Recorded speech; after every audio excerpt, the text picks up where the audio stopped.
Of all congratulations అండి. నిన్నటితో 'రాజా రాణి' వారు కూడా 5 ఇయర్స్ కంప్లీట్ చేసుకున్నారు. సార్. అలాగే 'కా' కూడా హిట్ కొట్టారు చెప్పినట్టు. ఇది మీ ఫస్ట్ పాన్ ఇండియా సినిమా కదా! మీరు అనుకున్న విధంగా రీచ్ అయిందా? ఇంకేమైనా రిగ్రెట్‌గా ఫీల్ అవుతున్నారా? థ్యాంక్ యూ సార్ ముందుగా ఫర్ యువర్ విషెస్. లేదు సార్. అంటే అనుకున్నంత అయితే అవ్వలేదు సార్. మేము అచీవ్ చేయలేకపోయాము. అంటే మలయాళం రిలీజ్ చేసాము. అక్కడ గుడ్ రెస్పాన్స్ ఉంది. కానీ అక్కడ సేమ్ వీక్ వాళ్ళకి మోర్ దెన్ 6+ మూవీస్ రిలీజెస్ ఉన్నాయి.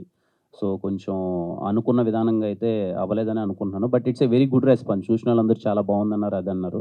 తమిళ్ మేము ప్రయత్నించాం గానీ తమిళ్ చేయలేకపోయాం రిలీజు.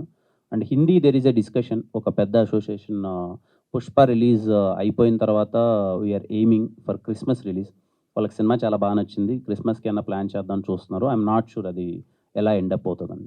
మరి ఈ ఎక్స్‌పీరియన్స్‌తో నెక్స్ట్ మూవీ పాన్ ఇండియా చేయబోయే మూవీకి ఎలాంటి జాగ్రత్తలు తీసుకోబోతున్నారు? అదే సార్, ముందు నుంచే ఇంకొంచెం ఈ సినిమాతో కొన్ని ఎక్స్‌పీరియన్స్ చేశాం గదా! ముందు నుంచే అసోసియేషన్స్ కానీ, రిలీజ్ డేట్స్ కానీ అవన్నీ ముందు నుంచే కొంచెం ప్రాపర్‌గా చూసుకొని ఈసారి అలాంటి తప్పులు జరగకుండా చూసుకున్నాం.